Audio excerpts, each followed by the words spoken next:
Bienvenidos todos a esto que es la hora NEA. Hoy miércoles 18 de mayo del 2022, siendo las 19:05 minutos. Eh, Hoy tenemos un tema con un expositor de mucha experiencia. Eh, y haremos un ejercicio eh, con propósito. Se trata de dialogar. En la primera parte de este diálogo, nuestro presentador pondrá las bases del diálogo sobre la mesa. eh, Nos recomienda que tomemos nota porque en la segunda mitad de este ejercicio esperamos haya un aporte amplio de ideas, de conceptos, eh, con el fin de preparar una propuesta conceptual sobre el sector de energía, eh, con miras a contemplar pues las necesidades de este país desde el 2025 hasta el 2050, eh, y tener suficientes, digamos, elementos para poder aportar valor en el tema en el 2023, cuando andemos en temas de elecciones. Así que, siendo este un formato diferente, dinámico, que exige en cierto sentido la participación de todos nosotros, pues me permito presentarles a nuestro expositor, que es más conocido que nadie, Javier Estrada Estrada. Él, como ustedes saben, tiene una buena eh, trayectoria de décadas en temas de gas y petróleo. Encabezó la dirección de estar en PwC por años. Ha sido comisionado tanto en Comisión Reguladora de Energía como en Comisión Nacional de Hidrocarburos. Él fue también director general de planeación en la CENER, responsable de los planes, producciones y estrategias del gobierno en el sector de la energía y en su proceso de renovación. Y leyendo esto, pues justamente entiendo aún más el por qué se ha logrado este ejercicio, porque a final de cuentas pues se trata de planear y de hacer proyecciones y de tener estrategias que le sirvan al gobierno y que deriven pues del conocimiento de grupos como es el nuestro. Él participó en diversos consejos y comités de Pemex y sus filiales. Es fundador de Analítica Energética SC, empresa de consultoría que sigue en activo atendiendo los diferentes temas que preocupan al sector energía en México. Destaca en toda su trayectoria todo ese tiempo que vivió en Noruega, 14 años, donde ocupó puestos directivos de la Escuela Noruega de Negocios, en el Instituto Fridtjof Nansen y en la petrolera Saga Petroleum, para la cual también fue llamado como Country Manager en Estados Unidos. Es egresado de la Universidad Iberoamericana, la carrera de Administración de Empresas, y tiene también licenciatura, maestría y estudios predoctorales en Economía en la Universidad de París. Javier, tú eres autor de varios libros y artículos en México y en el extranjero, has dado como 1000 conferencias y sobre todo eres nuestro amigo y te damos la bienvenida para que nos expliques un poquitín en qué consiste este ejercicio. Ya lo dije en lo general, pues es un posicionamiento en la primera parte de nuestra oranea, y la segunda, pues esperas realmente diálogo, aportación de ideas, y que todo esto pues se convierta en un plan que eventualmente podremos presentar a cualquier organización para ayudarle a México. Bienvenido, gracias a todos por estar con nosotros y los dejo con Javier Estrada. Muchas gracias, Jesús, y saludos a todos los que están aquí participando el día de hoy. Déjenme platicarles que esto surgió de un artículo que publicamos David Madero y un servidor en una revista que se llama en Global Energy, en la que estamos ya presentando nuestro plan de trabajo de alguna manera para los próximos meses, en el que vamos a estar revisando el sector energía con una nueva visión para entender qué es lo que debemos proponer en los grandes debates que se van a abrir en 2023 con motivo de las campañas electorales. Y como sabemos, cuando ya eso inicia, ya no hay momento de estar pensando, ya más bien tienen que ser las propuestas, las justificaciones, los diagnósticos, en fin, es un debate ya muy vivo, pero para llegar a él toma mucho tiempo de preparación. Y esto es parte del trabajo que queremos hacer. Y cuando publicamos más o menos cómo iba a ser este proceso, le llamó la atención a Rodrigo y me pidió que lo compartiera aquí en NEA. Lo cual me parece también muy interesante porque hay muchas personas que aquí se interesan no solo por el sector energía en alguna de sus ramas, sino también por la vida económico y social del país, en donde, como vamos a ver ahorita, hay muchas variables que van a afectar lo que consumamos de energía en el futuro. De eso voy a hablar. Lo que primero me gustaría decirles es de que hemos perdido una brújula importante en el sector energía. Hablamos mucho de los problemas que tiene Pemex o CFE o de algunos debates que constantemente nos presenta el Ejecutivo Federal o los partidos políticos, y que eso hacen como que parezca que todo el tiempo estamos discutiendo sobre la energía, pero en realidad hemos perdido de vista qué es lo que queremos de este sector. Y eso es lo que voy a hablar porque en particular, en el momento en el que hoy nos encontramos, estamos imbuidos o estamos en una situación de confusión por tres variables centrales. Uno es que nuestra reforma de 2013, que si bien fue integral, es decir, comprensiva, muy amplia, y iba avanzando, ya también requería algunos ajustes sustantivos para que asegurara la confianza de que iba a poder resolver los problemas de la demanda, la seguridad energética y la transición energética. Estábamos ahí cuando de repente en 2018 entra esta política estatizante del nuevo gobierno, basada mucho en la recuperación de las empresas del Estado y favorecidas por los reguladores y las autoridades, con sus problemas financieros muy grandes que limitan su capacidad de inversión y de renovación, y que también ponen una limitada oferta de tipos energéticos disponibles para el desarrollo del país. Y un tercer elemento ha sido este entorno internacional de transición energética con un enfoque en la llamada descarbonización de la energía para evitar el calentamiento global, pero también para frenar algunos de los obstáculos y resistencias que encontramos para alejarnos de los energéticos fósiles. Entonces, hay una situación en general a nivel geopolítico que por una parte quiere ya esta transición energética y otra que lo detiene para alejarse de estos energéticos fósiles.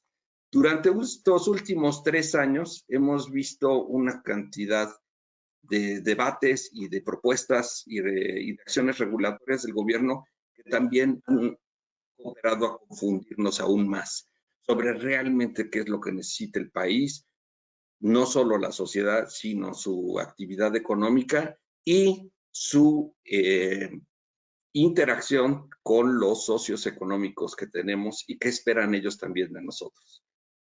Por lo tanto, el debate político sigue divagando, ya sea también, no solo por parte del gobierno, sino también por parte de los partidos políticos de oposición, que se dedican también a defender sus posiciones que tuvieron en 2013 o a debatir sobre lo conducente o no que pueden ser las propuestas del gobierno actual. Yo lo que quiero hacer en este momento es más bien ver qué es lo que requiere la demanda de un país como México, hacia dónde se dirige, qué es lo que debemos resolver antes de hablar de cuál es ese marco institucional, legal, regulatorio que debe acompañarlo. Eso hoy ya lo tenemos y vemos también cómo de repente ese marco institucional es manipulado hacia aquí y hacia allá, sacándonos de lo que efectivamente debería ser un largo plazo. Tener una visión hacia 2050 parece muy aventurado y sin embargo 28 años es apenas el futuro mínimo al que debemos considerar cuando hablamos del sector energía. Entonces, 2023 entra el debate y nosotros tenemos que estar preparados para él con una visión de qué hacer en el corto plazo, es decir, cómo transitar de este debate que hemos tenido, este reacomodo pendular de apertura a inversiones privadas hacia inversiones estatales, cómo entrar a 2023 para dar cierta certidumbre, cómo recomponer lo que se desacomodó, pero sobre todo volver a definir hacia dónde vamos y qué tipo de energéticos vamos a necesitar, qué tipo de infraestructura va a ser necesaria. ¿Ok? Entonces, eso es realmente el ejercicio, mucho más que discutir que si las leyes o las regulaciones específicas de cada cual. Entonces, a nivel global, en materia energética y económica, lo que hemos visto es que las preocupaciones de corto plazo se están imponiendo sobre las de largo plazo. Y esto tiene que ver con pues, tres elementos que todos conocemos. Ha sido la pandemia, que redujo de repente la demanda. O sea, íbamos encarrerados todos en esta visión de que el Producto Interno Bruto global o el crecimiento global iba a ser gigantesco y de repente vino este frenón que también le puso un freno a la oferta energética. Después vino este ataque ruso a Ucrania, que volvió entonces a cambiar esta cooperación que se estaba dando de Europa con Rusia en lo particular. Rompe entonces todo este abasto tan fundamental, tan grande que tiene Rusia en los mercados energéticos y también entonces pone en los precios a incrementarse y a tener unos efectos, que es el tercer elemento, sobre la estabilidad financiera global, que como estamos viendo tiene tasas de interés crecientes e inflación. Entonces, eso hace que de repente esta visión de largo plazo se vuelva a enfocar en el corto plazo y simplemente en la adaptación y cada quien ver cómo va a salir adelante en estos años y poder retomar su crecimiento económico. Bien, las tendencias globales entonces que estábamos viviendo antes de que vinieran estos tres grandes momentos que acabo de describir son la redefinición de que debemos hacer algo para detener el calentamiento global. Y eso ya empezaba a tomar cada vez más fuerza después de tal vez 30 años de debate, pero ya las preocupaciones nos mostraban que durante los últimos 7 años jamás había sido tan alta la temperatura del planeta y que realmente nos encontrábamos ya en la última llamada para hacer algo si es que no queríamos ver las consecuencias del aumento de la temperatura o al menos evitar las peores catástrofes que pueden venir a partir de que suba. Las soluciones han sido principalmente la descarbonización y eso significa también que la demanda por los hidrocarburos debe disminuir.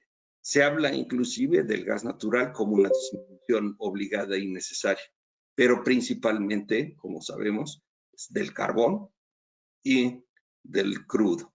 El crudo y todos sus derivados petrolíferos. Entonces, esto va a tener también consecuencias, ya las está teniendo en la geopolítica de los energéticos y también abre un camino que apenas se está mostrando, que es sobre los nuevos energéticos que vamos a usar. Hasta hace unos años hablábamos constantemente del eólico, hablábamos tal vez del solar como como alternativas costosas y difíciles de instrumentar, y hoy se ven más bien como el camino que va a seguir muchos países, y sin embargo, yo diría, ni siquiera estamos todavía en el total de los energéticos que vamos a ver durante los próximos años. Próximos años me refiero 10, pero también a una vez que esto empiece a hacer conjunción con las tecnologías de la información, del mejor conocimiento del consumo,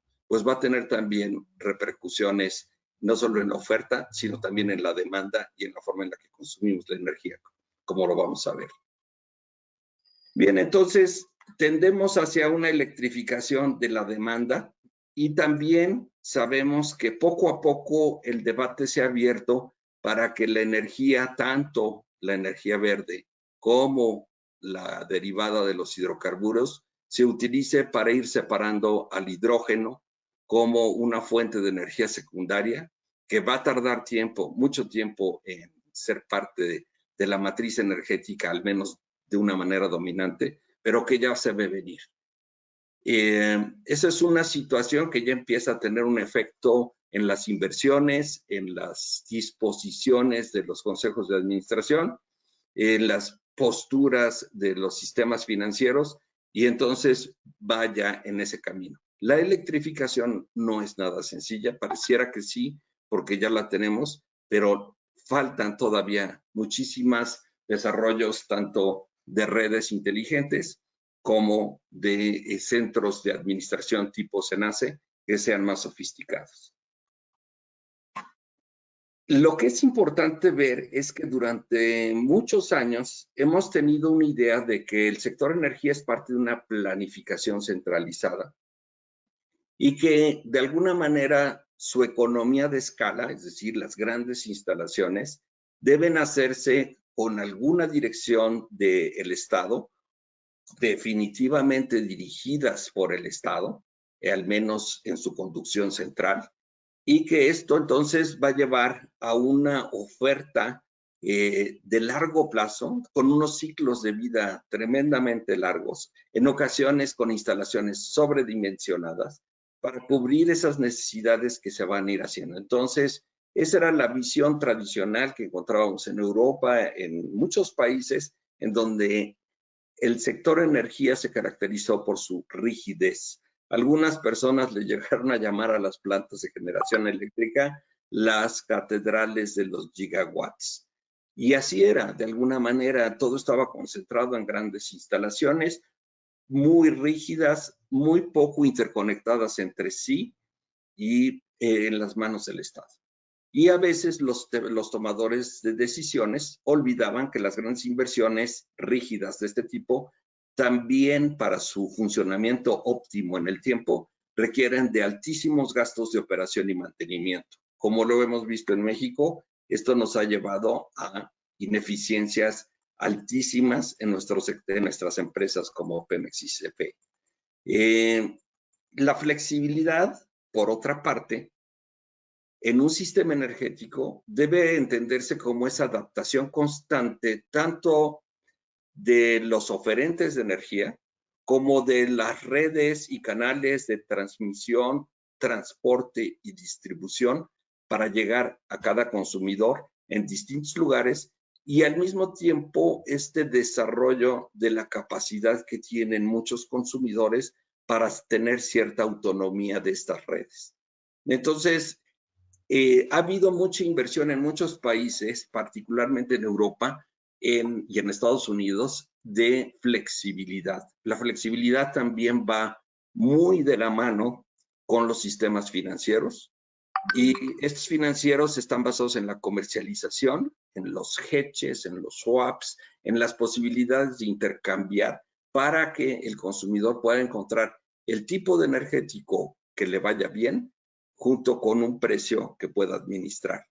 Y eso hace entonces que también el consumidor invierta no solo en eficiencia, sino también en una mayor capacidad para consumir distintos energéticos y adaptarse al de menor costo o al que mejor se ajuste a su proceso productivo o de consumo, que como veremos ahora, ha sido poco a poco un reto que se agravó con la pandemia.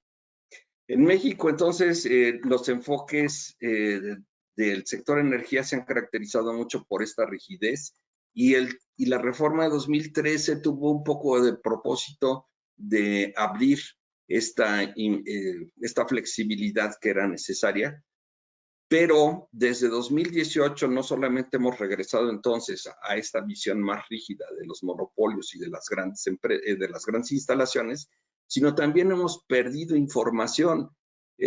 Como lo decían en la introducción, a mí me tocó hacer mucha de la información que debe proveer el Estado para que todos estemos con los datos suficientes y confiables para hacer nuestras planeaciones y saber hacia dónde se dirige todo. Bueno, pues esta capacidad se ha ido perdiendo. Ya se han hecho muy pocos análisis puntuales sobre los cuellos de botella, en donde efectivamente hacen falta las inversiones, en donde son las regiones con menor proveeduría energética o que se encuentran más endebles ante contingencias en caso de que hubiera desabasto nacional o regional. Y los desabastos no siempre son de carácter político, que bueno, siempre es más interesante hablar de un desabasto de origen político, pero suceden constantemente cuando hay accidentes o desvíos de energía de una región hacia otra, o insuficiencias que pueden darse también simplemente porque se van acabando las capacidades regionales de producción. Bien, entonces el marco legal y regulatorio, además de la falta de información, nos han generado incertidumbre, pero también porque los reguladores se han sometido a prioridades basadas en intuiciones ideológicas, y esto está teniendo ya un efecto en nuestras capacidades que tenemos a nivel transseccional como transgeneracional. Y lo pongo de esa manera porque nuestro debate, nuestras recomendaciones deben considerar entonces muy corto plazo, esta entrada hacia recomponer, pero también con una visión de varios sexenios y sobre todo de adaptación generacional. Bien, entonces vamos a llegar a que el próximo gobierno que entra en el 1 de octubre de 2024 se va a encontrar con problemas urgentes que resolver, con menor margen de maniobra financiera y en la infraestructura que son necesarios para superarlos. Será necesario también revisar mucho esta situación heredada que le deje la administración actual a la siguiente en cuanto al funcionamiento y financiamiento de Pemex y de CFE, pero trataremos en este momento de no encerrarnos en la visión y será complejo también volver a insertar al sector en una ruta de evolución deseable y de reinventarse para satisfacer tareas pendientes antes de que nos alcance la segunda mitad del siglo XXI. Es decir, cuando nosotros ya como país lleguemos a la segunda mitad del siglo XXI es porque ya debemos estar preparados totalmente para vivir en ese siglo y no todavía estar rezagados. Ya hablé entonces un poco de esta rigidez contra flexibilidad, que son parte fundamental de entender cómo debe funcionar un sistema energético. Ciertamente las inversiones rígidas son indispensables. Por ejemplo, una planta nuclear ciertamente tiene muchos años de vida útil y también tiene grandes inversiones que debido a su economía de escala hace necesario que se recuperen sus costos en el largo plazo, y una vez que se recuperan tienen costos unitarios bajísimos, o sea, tiene una gran ventaja la inversión en instalaciones rígidas. Pero también sabemos, por lo que hemos hablado, de que la actividad comercial cada vez requiere mayor flexibilidad, y eso entonces hace que debemos encontrar un balance entre las dos. En cuanto a esta flexibilidad, tiene también como propósito el que el sector energía cada vez represente un menor porcentaje del total de los costos del Producto Interno Bruto. Es decir, si vamos a tener una intensidad energética, esto debe ser decreciente. Idealmente debería ser porque cada vez dependemos más de nuestros conocimientos y menos de la industria, pero también porque nuestros sistemas de consumo son mejores y nuestra capacidad productiva es más eficiente. Como todos sabemos, no hay nada más caro que producir energía misma. Son inversiones altas, pero también mucho desperdicio de tanto de energía como de inversión. Casi a veces todo se tiene que hacer como si fueran infraestructuras hechas a la medida. Ustedes saben, por ejemplo, en exploración, producción, sí hay algunos equipos estándar, pero muchos están adaptados precisamente al campo que se va a desarrollar. Otro punto importante es que la evolución de la infraestructura del sector energía va a estar ligada a nuestros socios comerciales y hacia dónde se dirigen. El TMEC ya ha sido tema importante en los debates, pero también lo podrían ser con otros socios comerciales, otros tratados comerciales. Y sabemos que las cadenas productivas a las que nos queramos integrar requerirán entonces esta descarbonización y de la electrificación de la energía, por lo que será necesario que contemos tanto con capacidad en energía y en potencia, recuperando lo más que se pueda de renovables con redes inteligentes y centros de control más sólidos. Y también ir asegurándonos que contamos con el suficiente gas natural, los biocombustibles y el hidrógeno, que son los energéticos que van a respaldar los procesos que requieran altas temperaturas, cada vez más altas temperaturas. Y esto pues no siempre lo pueden hacer solamente los renovables. Y en general vemos que la oferta energética y los mecanismos de comercialización cada vez se unen más y son parte de una solución de corto plazo en cuanto a la continuidad del abasto, porque efectivamente si yo puedo hacer un contrato de largo plazo haciendo las coberturas de precios adecuadas, pues ese contrato va a ser funcional, sobre todo si también contrato flexibilidad. La flexibilidad consiste en que tal vez durante la estacionalidad del verano necesite más energía, pero durante el otoño no sea así. Tal vez podamos contar con las hidroeléctricas en alguna temporada del año. Y todo eso hace que entonces la unión con lo comercial, con los comercializadores, facilite esta flexibilidad.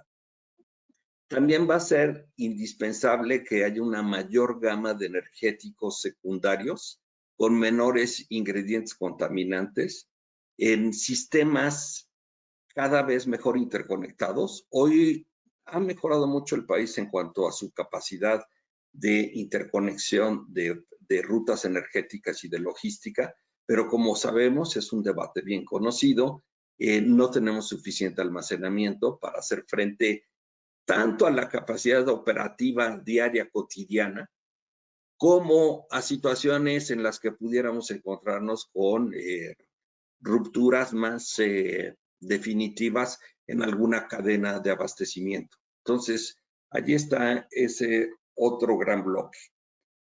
De ahí déjenme pasar entonces ahora a los vehículos, embarcaciones, trenes y aviones. Todo este sistema de transporte ha estado fundamentado principalmente en los hidrocarburos, las gasolinas, turbocinas, gas LP y ahora el gas natural. Y ciertamente se han hecho exigencias para que tengan menores contaminantes, todas estas mejoren en calidad y en fin, se puedan utilizar. El LNG se usa ahora en muchas embarcaciones en vez del combustóleo. En fin, o sea, sí hay una evolución por ese lado y estos combustibles deberán seguir mejorando. Sin embargo, como hemos visto, ya hay una tendencia y cada vez más fuerte a que los vehículos adopten una tecnología distinta, que es la de la electricidad. Los vehículos eléctricos están ganando terreno ya en muchos países y pronto también lo será en México. Tienen una serie de ventajas, tal vez otras desventajas, pero hacia allá va. Las grandes fábricas se están adaptando en este proceso y una vez que inicie, entonces veremos una cantidad de insuficiencias en las redes de distribución de electricidad, sobre todo para los vehículos, que generarán una serie de preguntas sobre cómo resolverlas. Ya hacia ahí nos dirigimos. Ciertamente también veremos una diversificación hacia biocombustibles por sus ventajas, por su popularidad, por algunos beneficios económicos que ofrecen. El gas natural en sus distintos estados físicos también intervendrá. Cada vez se habla más de una posibilidad de combinar al hidrógeno con el gas natural en distintos procesos, ya sea en su transporte a través de estos grandes ductos o en la separación del CH4, o sea, 4 unidades de hidrógeno que pueden estar disponibles en el gas natural. Otros hablan de que no, que va a ser a través de la electrólisis como se va a obtener el hidrógeno. Como quiera que sea, estamos en esta etapa de transición. Y ahí entonces veremos que todo el sector de transporte va a tener un cambio sustantivo y por lo tanto hacer proyecciones de demanda de gasolina o de turbocinas o de diésel, pues empieza a ser cada vez más incierto. No solo por el volumen que representan, sino también porque ya no sabemos en qué medida estos productos van a ser apoyo para otros procesos. La industria, ¿qué es lo que está sucediendo en la industria? Ciertamente, ahí también se está dando un cambio de mentalidad que tiene que ver con el reciclaje, el autoabasto, el ahorro de energía, la integración de las cadenas de proveedores para asegurar que se disminuyen las emisiones. Y todo esto, al menos al día de hoy, se está convirtiendo en este concepto de ESG, en donde se habla del medio ambiente, la sustentabilidad y la gobernanza, y se está convirtiendo en una metodología que el que hoy no la domine ya no puede formar parte ni de un consejo de administración, ni de los equipos directivos de la industria, porque cada vez más van a ser los indicadores a través de los cuales se va a medir qué tan bien está funcionando tal o cual industria y en qué medida entonces se puede insertar en grandes cadenas productivas nacionales, pero sobre todo globales. La industria también estará interesada, entre tanto, en mitigar los riesgos de continuidad de abasto, de la calidad de los energéticos y de la administración de precios. Así es de que la industria también será un jugador importante, pero empujando hacia ese cambio. El siguiente gran bloque son las ciudades. Todos lo hemos vivido en este periodo en el que las oficinas ya representan un alto costo. Los espacios de estacionamiento se ven como inversiones inútiles que no representan un rendimiento económico. Los propios empleados sí reconocen su deseo del contacto humano, pero tampoco quieren perder el tiempo ni en el transporte, ni en reuniones inútiles. Por lo tanto, se está dando un cambio sociológico importante sobre cómo deben funcionar las ciudades. Ciertamente ya hay muchas en el mundo en donde la gente ni siquiera saca su permiso de conducir porque ya no es necesario tener un automóvil, o si lo van a tener lo pueden rentar solo para cuando efectivamente lo necesitan, porque todo lo demás lo pueden hacer a través de otros medios de transporte o público o bicicletas. Por cierto, bicicletas eléctricas que ahora lo llevan a uno a muy buena velocidad. Y todo eso está, y vamos a necesitar saber cada vez más cómo se va a dar esta transición social en las ciudades, que va a cambiar definitivamente la forma en la que hemos llevado a cabo nuestra actividad durante los últimos décadas. Así es que es un gran elemento de redefinición de mediano plazo. Y en el largo plazo, los espacios que hoy conocemos entonces como oficinas y lo demás, inclusive la concentración urbana que hoy conocemos va a cambiar. Tal vez mucha gente prefiera vivir en ciudades de menor tamaño, en donde pueda tener un costo más para administrar su vida más bajo, y tal vez con mayor interacción con su propia familia, en vez de como nos habíamos esclavizado nosotros mismos. Siguiente bloque son los servicios. Los servicios van a tener que redefinir su propuesta de valor. Y ciertamente no es solamente los que ofrecen hacia el mercado, sino el propio gobierno, las empresas, en fin, todos vamos a tener que redefinir nuestra propuesta de valor porque vamos a ser unidades económicas que tienen que sobrevivir a distancia en las redes, dependiendo de terceros para llevar a cabo nuestros servicios, ya sea terceros que son también profesionales, de profesionistas, perdón, o de productos que tienen que llevarse a los distintos lugares.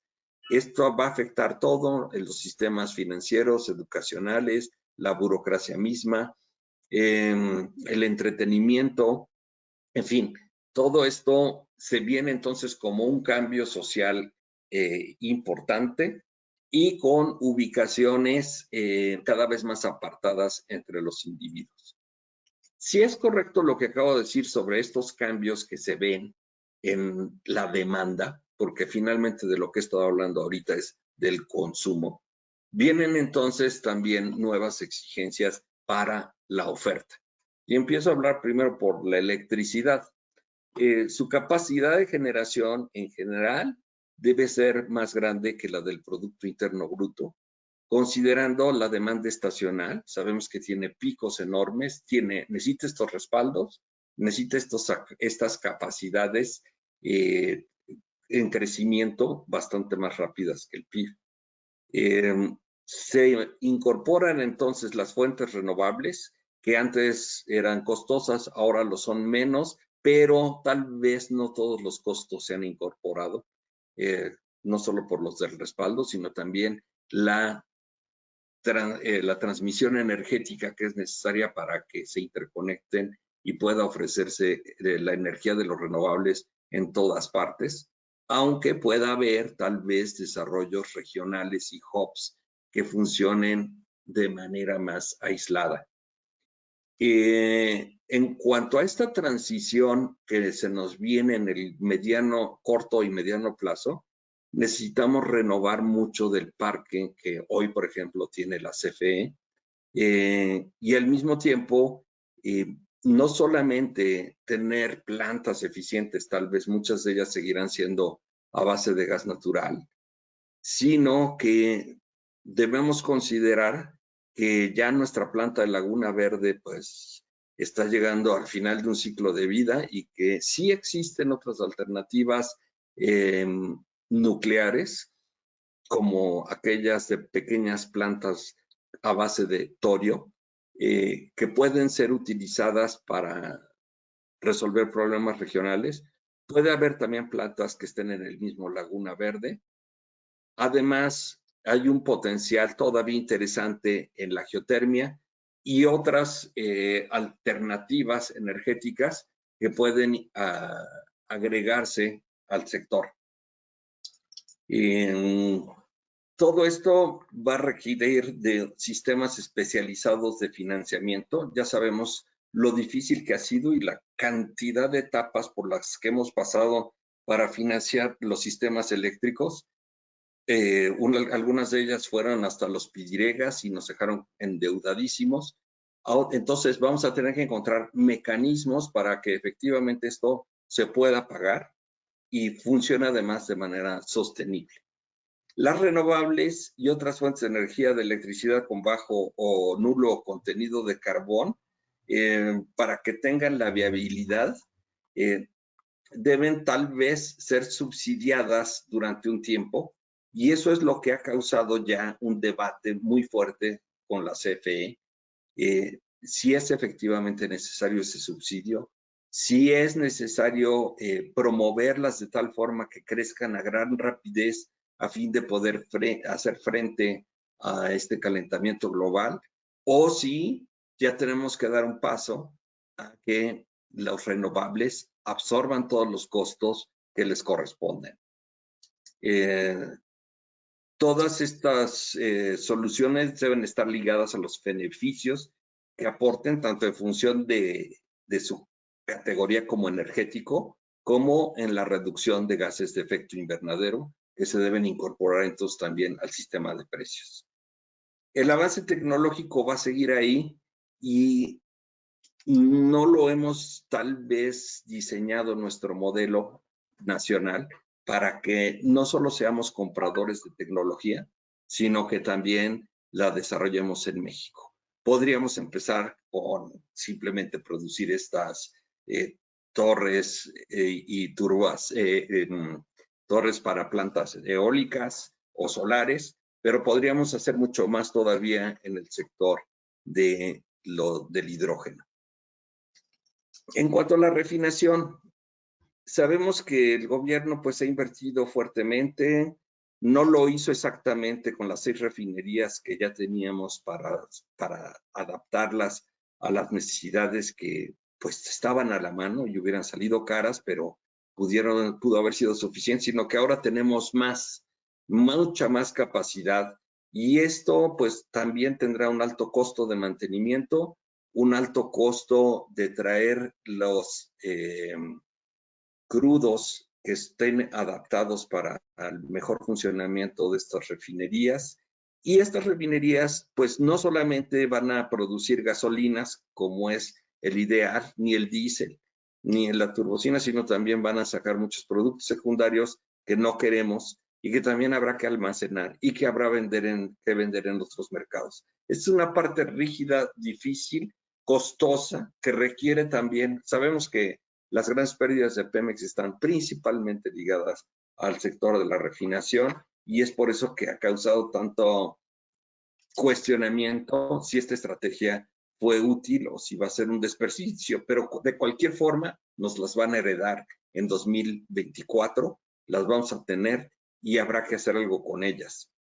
En cuanto a los petrolíferos, ya hablamos de su incertidumbre en cuanto a la demanda, y estarán también entregándose al mercado nacional de cada una de estas refinerías una cantidad de productos cada año, y no sabemos todavía cuál va a ser su costo real para llevarlo a cada plaza.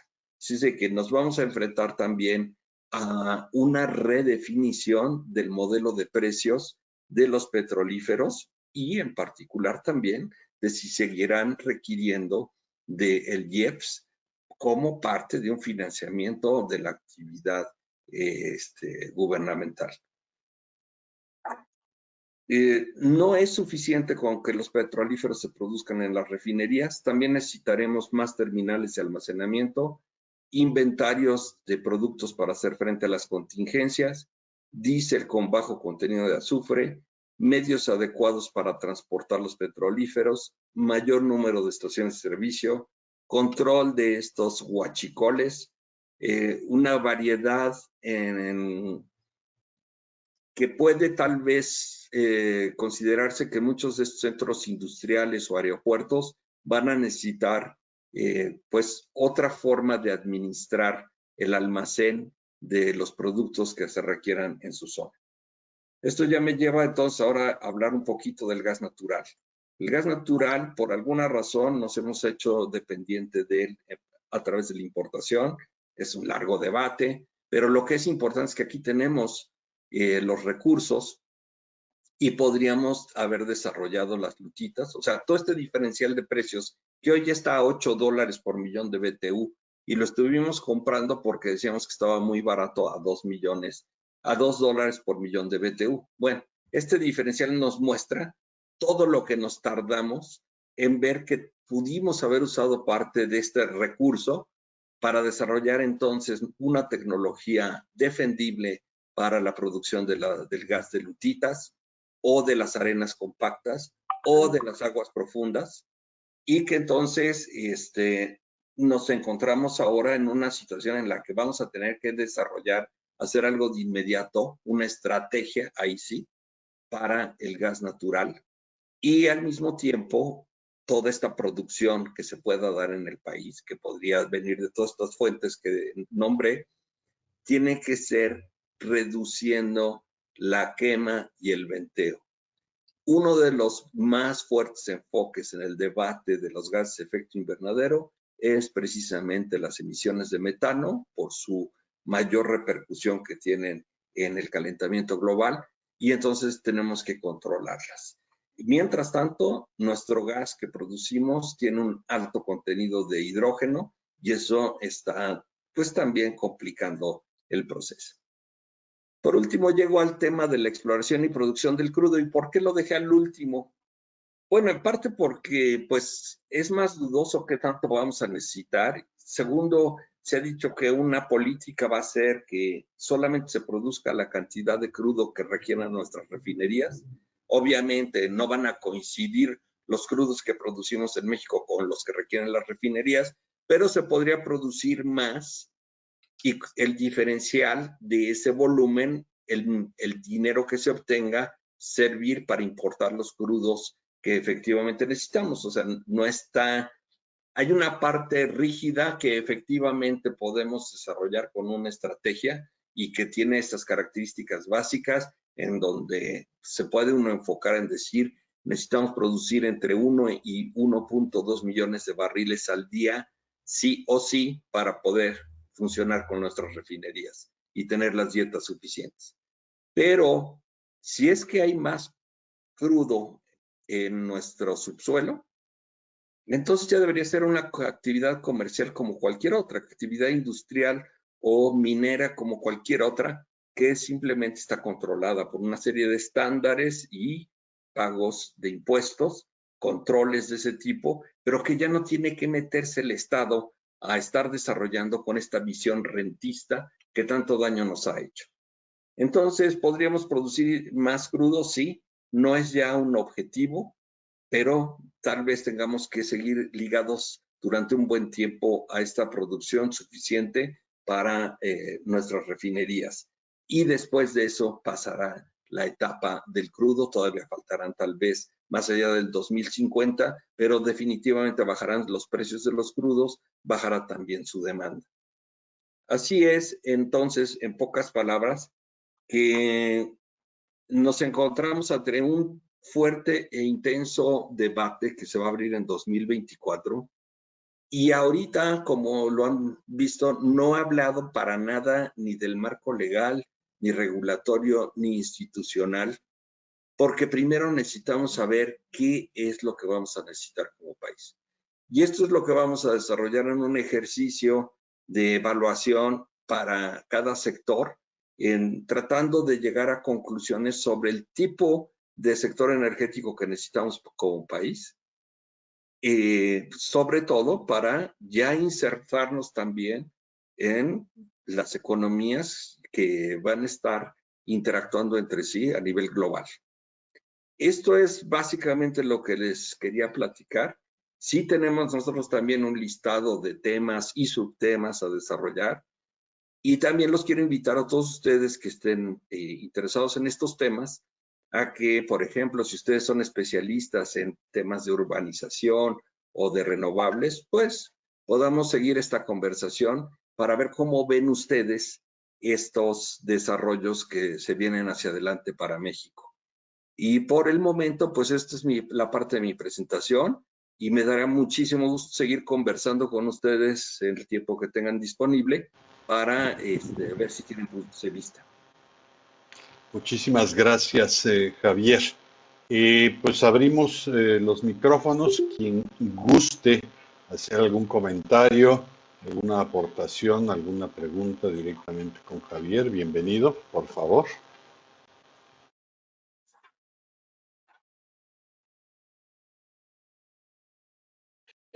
Una pregunta, Javier, soy Javier Villazón.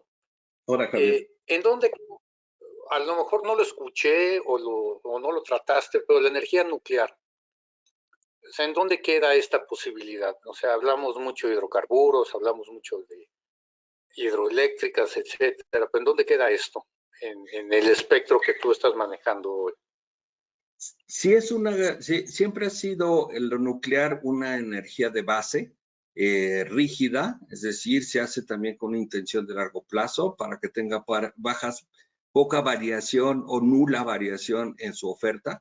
está funcionando, debe estar funcionando 24 horas y ya tiene que estar hoy con base en nuevas visiones de plantas nucleares que para nada corresponden a aquellas que se desarrollaron durante los años 60 a 90 del siglo pasado.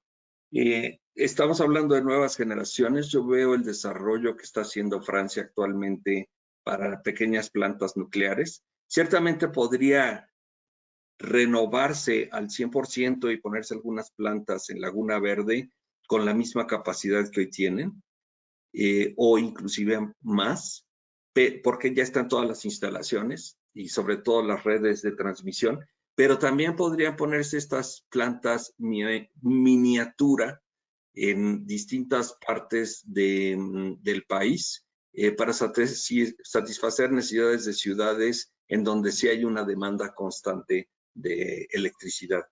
Yo sí le veo un espacio, pero todavía no están en el gran debate. Sí sé, es constante que se vuelva a hablar en CFE y en el gobierno sobre este tipo de energía, pero pues por su naturaleza y su carácter político, siempre es como que puesta de lado o desechada.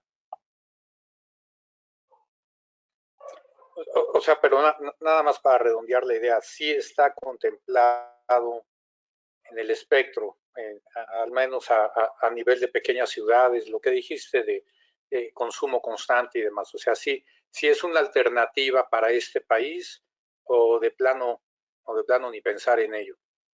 Yo creo que sí es, bueno, lo ha sido y lo hemos tenido y no lo hemos manejado tan mal. Yo creo que está dentro de la gama de posibilidades que debe contemplar el país. Es costoso y obviamente es fundamental que tenga un sistema de control técnico y regulatorio específico porque no es idéntico al resto de otras energías. Ok, gracias.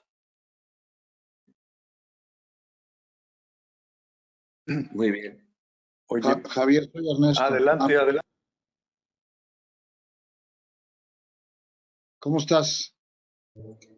¿Quién es ahorita? ¿Es Ernesto? Sí, ¿cómo estás? ¿Cómo estás? Hola, Ernesto.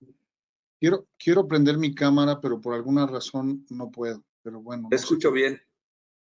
¿Me escuchas bien?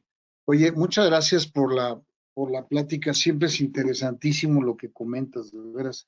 Muchas gracias y creo que esta iniciativa de analizar la problemática de aquí al 2024 creo que es importantísima y ojalá podamos de alguna manera, pues yo me uno al grupo para contribuir con algo, pero porque las cosas no están nada bien, o sea, desde el punto de vista eléctrico, que es mi campo, y desde el punto de vista del cambio climático, pues México lleva 3 años sin hacer absolutamente nada. Entonces, tanto tiene que compensar la carencia de generación que hemos tenido los últimos años, donde se ha paralizado la inversión privada y obviamente el gobierno no ha invertido absolutamente nada, como tiene que solucionarse o cumplirse con los objetivos que tiene México en materia de mitigación de cambio climático ante las Naciones Unidas, que verdaderamente tampoco hemos hecho nada, o sea, más que convertirlas o artificialmente convertir las centrales hidroeléctricas que México ya tenía para justificar la generación de certificados de energía limpia, que es una cosa absurda porque de eso no se trata de incorporar capacidad adicional y nueva para poder que cuenten perfectamente bien las toneladas de carbón evitada, en fin, pero tomando aquí notas de lo que comentaste, o sea, definitivamente hay una situación, además de la situación de grave de no haber invertido nada en generación, pues tampoco hemos invertido nada en distribución. El sistema de distribución y transmisión y distribución de energía en el país está llegando a un límite grave, o sea, a punto de fallar en varios puntos de México, donde no se le ha metido ni un solo centavo a nada, porque no ha habido dinero para eso, a pesar de que eso quedó en manos del gobierno, según la última ley, y no ha habido nada al respecto, ¿no? Entonces, hay que contemplar eso. Entonces, para mí, y poniendo como una idea en la mesa, en la cual me encantaría ver tú qué opinas, para mí la verdad es que el futuro de México y el presidente que llegue o el gobierno que llegue en el 2024 le van a aventar una papa caliente impresionantemente delicada. O sea, ya no tardamos en tener unas fallas eléctricas a nivel nacional importantes, porque a lo mejor nos salva, como bien dices, la época de la pandemia, que bajó muchísimo el consumo, etcétera, pero normalmente los sistemas energéticos eléctricos tienen que estar incrementando la capacidad conforme la población se incrementa, ¿no? Entonces, es importantísimo eso. Entonces, el próximo gobierno sí le va a tocar una papa caliente impresionantemente difícil de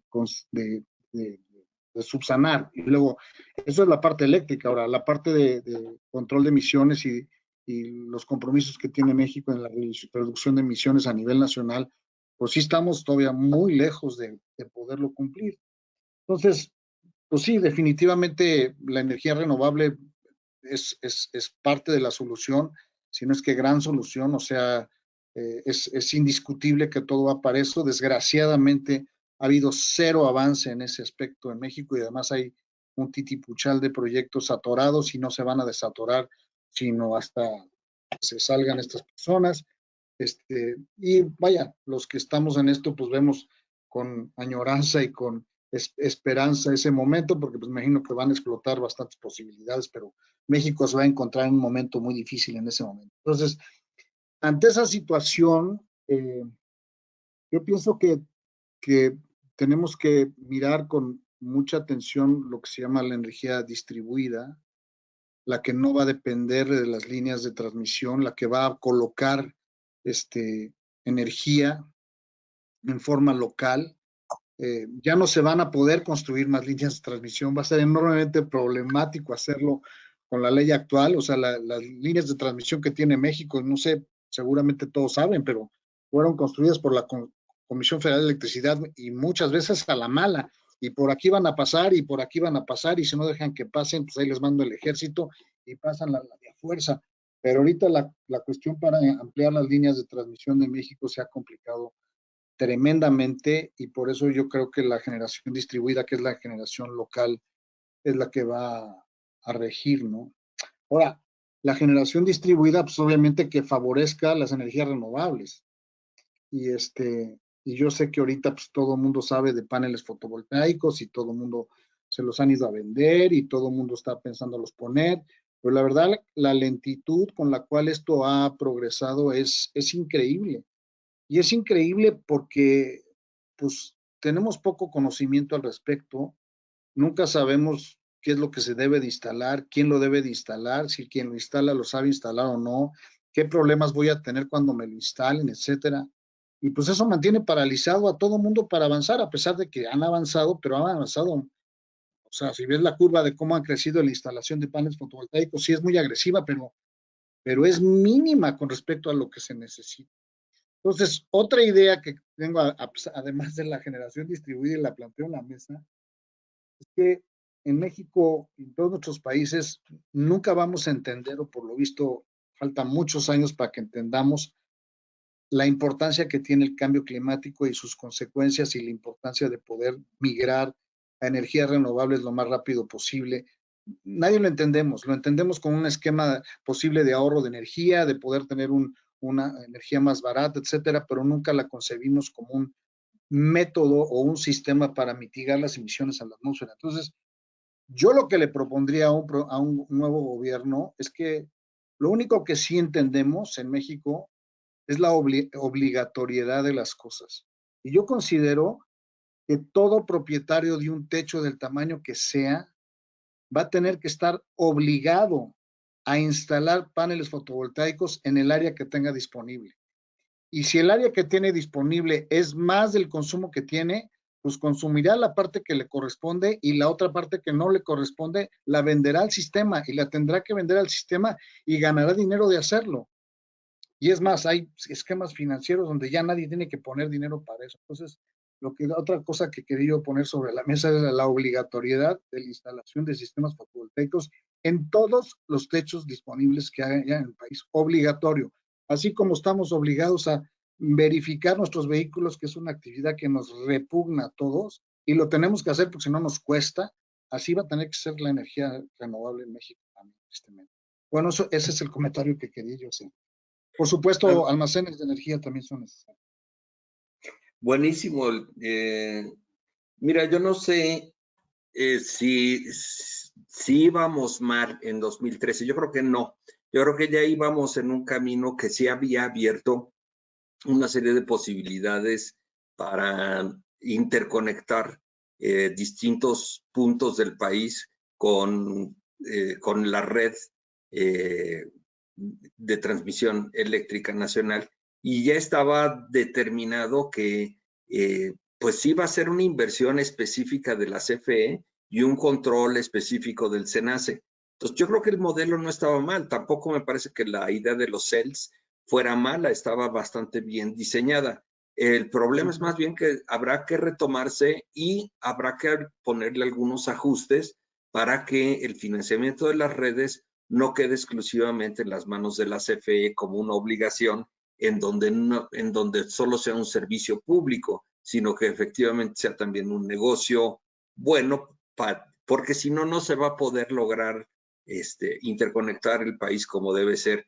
Tenemos muchos puntos que todavía ya se estudiaron suficientemente en donde debería haber redes de interconexión, por ejemplo, hacia Oaxaca o hacia algunas partes en el norte del país, inclusive en Tamaulipas y en Baja California. En fin, hay cantidad de lugares en donde ya se han hecho los estudios y sí son viables estas instalaciones, pero la CFE por alguna razón piensa que había llegado a tal nivel tan bajo de ingresos, de deuda y de partes de mercado, que si no las recuperaba este sexenio, entonces pues iba a desaparecer o iba a ser inútil su función.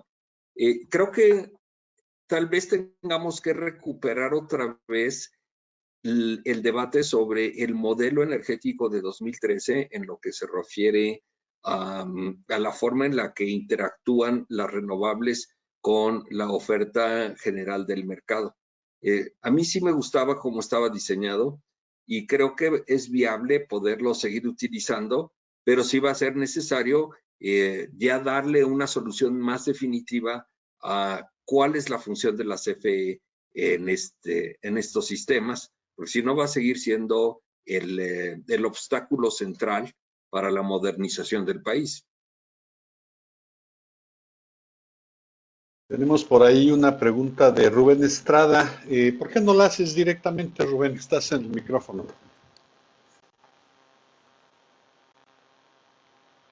Adelante, Rubén. ¿Estoy escuchando? Ahí te escuchamos. Muy bien. Bueno, pues estaba haciendo el comentario similar al que hizo Ernesto, de que tal parece que todo está sustentado en la gran red de electricidad que tiene el país, porque además, dentro de poco tiempo, todo esto de los carburantes y todo lo demás habrá dado un giro hacia lo eléctrico en una parte importante. Entonces, tenemos un procedimiento de generación de energía tradicional a lo largo de los años, y me ponía yo a pensar que con tantos descubrimientos, tanta cosa nueva tecnológica, ¿existirá alguna solución novedosa, disruptiva, que pueda encaminar a que se genere energía eléctrica a través de otros elementos químicos o de otros sistemas? ¿O está vetada esa línea, no se explora o es demasiado, no sé, ilusoria en este momento? No, yo creo que sí se está dando, obviamente, todo este tema del hidrógeno y también de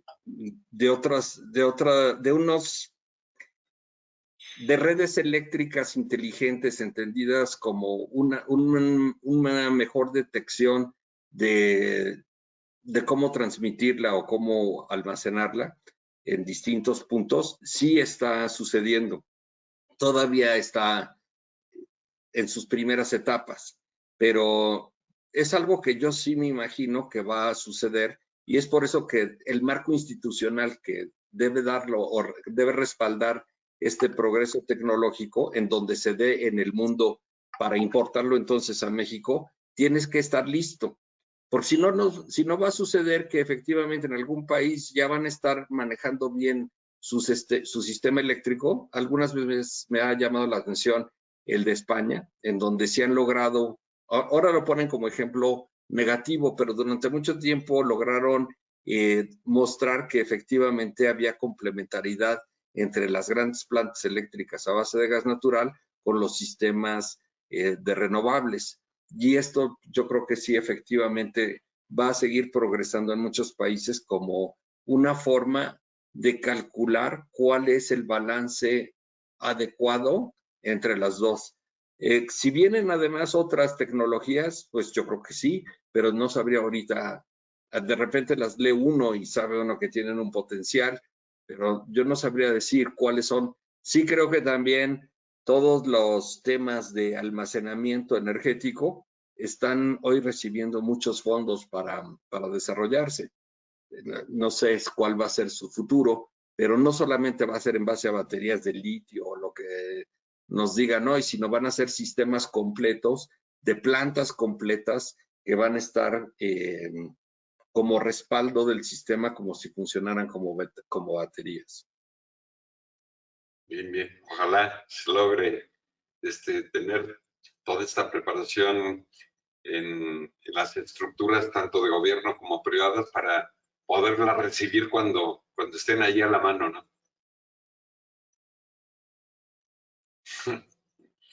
Rodrigo, tú tenías un comentario. Sí, muchas gracias.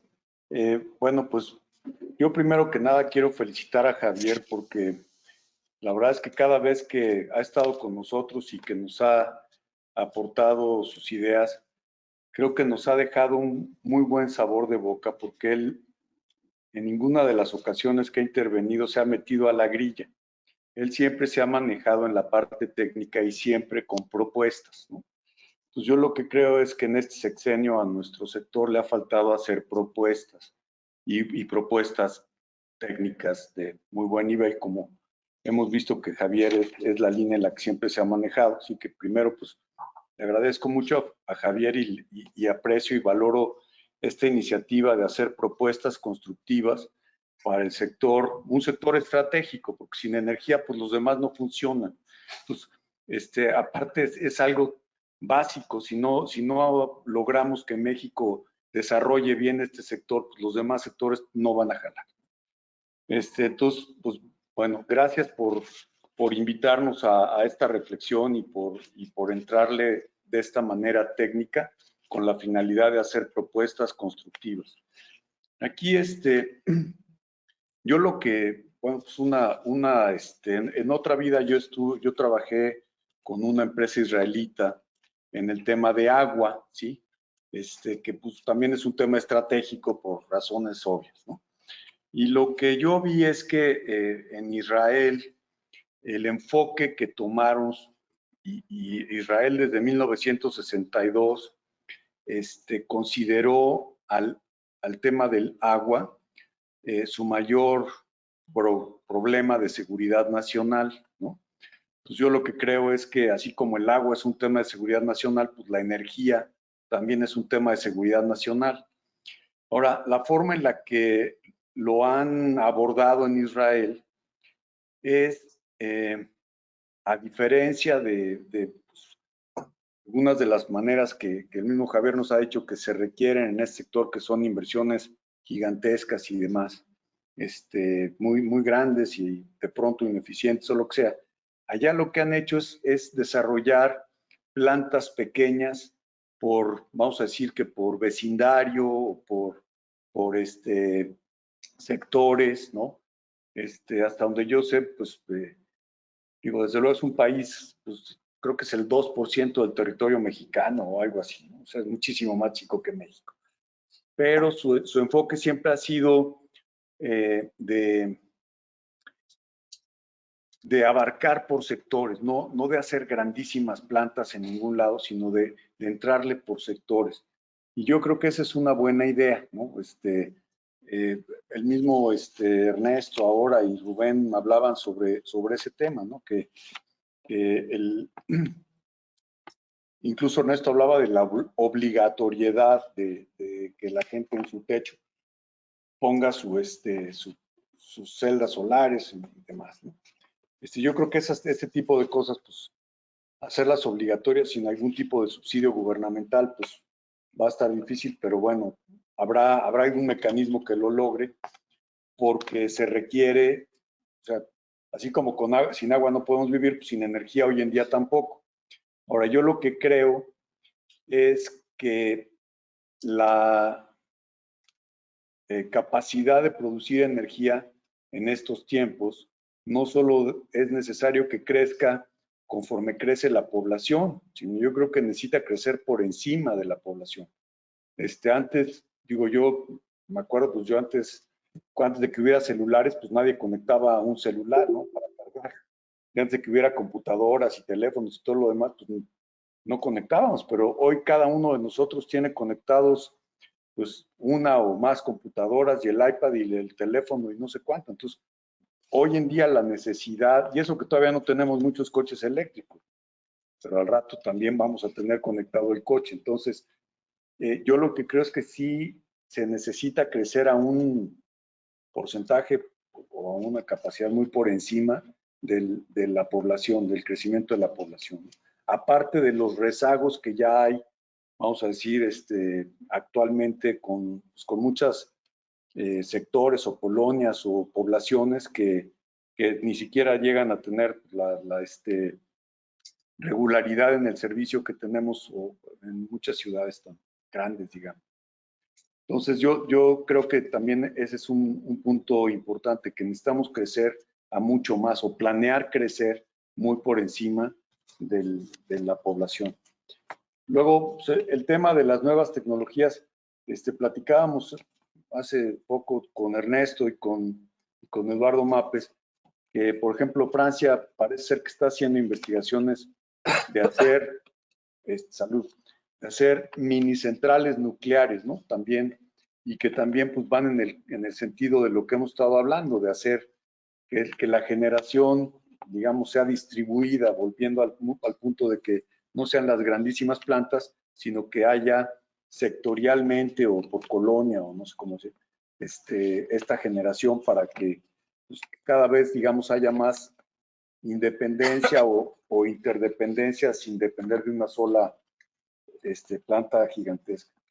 Ahora, yo lo que creo es que el punto es que en México, pues con este gobierno desgraciadamente si había algunos cuellos de botella, lo que hemos hecho es exacerbar los cuellos de botella y aparte meternos a revivir tecnología, ¿no? Esto de estar produciendo combustóleo, pues creo que todo el mundo va en la dirección opuesta a la que va México ahorita, ¿no? Y eso pues es otro punto que vamos a tener que remontar, ¿no? Y para eso todavía se van a necesitar más capacidad de generación limpia, ¿no? O a través de gas, pero ese es otro punto que estamos aumentando el rezago en este gobierno. Entonces, yo lo que creo es que el reto es titánico, ¿no? Verdaderamente el reto es titánico y este sector es estratégico. Entonces, sí me parece que el ejercicio que estás proponiendo, Javier, es muy importante, es verdaderamente vital para nuestro país y pues, a mí también me gustaría estar en el equipo que lo va a estar pues, discutiendo y viendo durante todo este año, según entiendo. Y no sé si nos pudieras explicar un poquito más cómo piensas hacer el proceso y en qué podemos ayudar, ¿no? Gracias. Gracias. Yo creo que efectivamente México se tiene que ver como distintas regiones y cada cual va a tener que encontrar sus soluciones regionales para el tema energético de una manera interconectada, porque pues para eso también sirve toda esta visión federal. Yo no creo que estuviera tan mal el modelo que ya habíamos tenido en 2013, pero sí pienso que estaba tanto con necesidades de ajustes como desadaptado un poquito respecto a al progreso tecnológico que se está dando en el mundo y también un poquito fuera de lugar respecto a la velocidad que le quiere imprimir no solo Estados Unidos, sino algunos países más que sienten que ya se está acabando el momento oportuno para reaccionar contra este calentamiento global. Pero no lo veo como que el país esté ya en una crisis energética, pero sí en un momento en el que hay que volver a proponer el modelo para que sí pueda llevar a cabo esas inversiones regionales y financiarse regionalmente y no necesariamente a través del presupuesto federal. Ese modelo de usar a la federación, usar a la CFE, en fin, para resolver los problemas de toda la población, es el que creo que más bien ya está agotado. Y se ha agotado varias veces a lo largo de su historia. Y esta yo creo que ya es más bien su definitiva. Lo mismo le pasa un poquito a Pemex, que no tendría por qué tener ya ambiciones de producir tantos millones de barriles. Y si alguien quiere producir más, pues los podría hacer tomando los riesgos de mercado que le correspondan. Lo mismo sucede con las renovables y todo lo demás. Hay una cantidad que puede ser base, pero la demás puede ser realmente de riesgo de mercado. Usando los mercados, entonces, puede haber quienes sí lo vean como bastante viable el estar en los mercados. Y es ahí en donde juntar lo rígido con lo flexible de los sistemas energéticos es lo que va a definir las características del modelo. Ya una vez definida la característica del modelo, entonces vendrá la propuesta institucional, legal, regulatoria, que lo afine. Pero primero tiene que estar esta visión.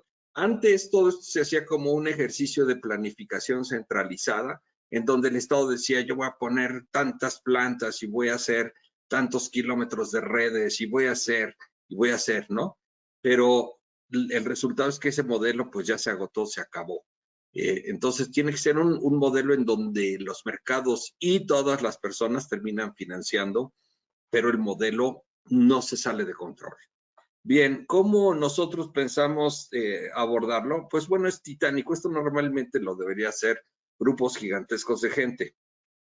Sin embargo, yo creo que antes de buscar hacer un ejercicio grandilocuente, es mejor tener primero algunas ideas claras que ya están bastante bien documentadas. Algunas les hará falta tal vez algo de cuantificación, pero en la mayoría yo creo que ya hay gente que está en el sector o que ha publicado y que simplemente vamos a necesitar empezar a conjugar la información que tienen. Antes de que tuviéramos esta reunión, te platicaba Rodrigo que en NEA hay gente que trabaja en los temas urbanísticos y de planificación de ciudades, otros que están realmente muy metidos en las plantas renovables. Yo creo que también tenemos más conocidos que pueden tener conocimientos de cómo se está desarrollando la industria automotriz, los vehículos, hacia dónde van. O sea, yo creo que podemos hacer aportaciones cada quien en su tema y tener esta columna vertebral que estoy exponiendo hoy, que obviamente se va a poder compartimentalizar en temas y que nosotros después trataríamos de darles coherencia para formar un modelo integral. Pero al menos cada quien podría, dentro de su área de especialidad, darnos retroalimentación.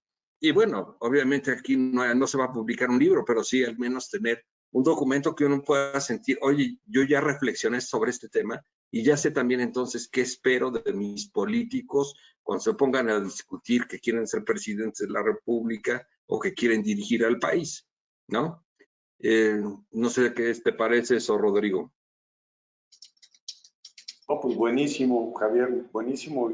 Gracias. Y pues ahora sí que, como bien dices, aquí está también Javier Valencia y ellos están en el Consejo de Ciudades Inteligentes y demás, y pues seguramente tendrán propuestas que han estado estudiando y que han pues conocido de experiencias compartidas en otras ciudades del mundo y demás. Y digo, pues efectivamente, Francisco González también es presidente de la Asociación de los Fabricantes de Autopartes y demás, están muy en contacto con el sector automotriz, en fin. Desde luego que tenemos pues gente muy valiosa que seguramente podrá aportar buenas ideas y bueno, pues hacer una buena propuesta para el próximo candidato, precandidato, lo que sea, para que vayamos, pues no nos quedemos con las manos cruzadas en este periodo que viene en los próximos años, que son cruciales para la historia de nuestro país, ¿no? Y es muy importante que estemos, pues de alguna forma, haciendo con la gente que sabe, como ustedes, pues proponiendo cosas útiles para México.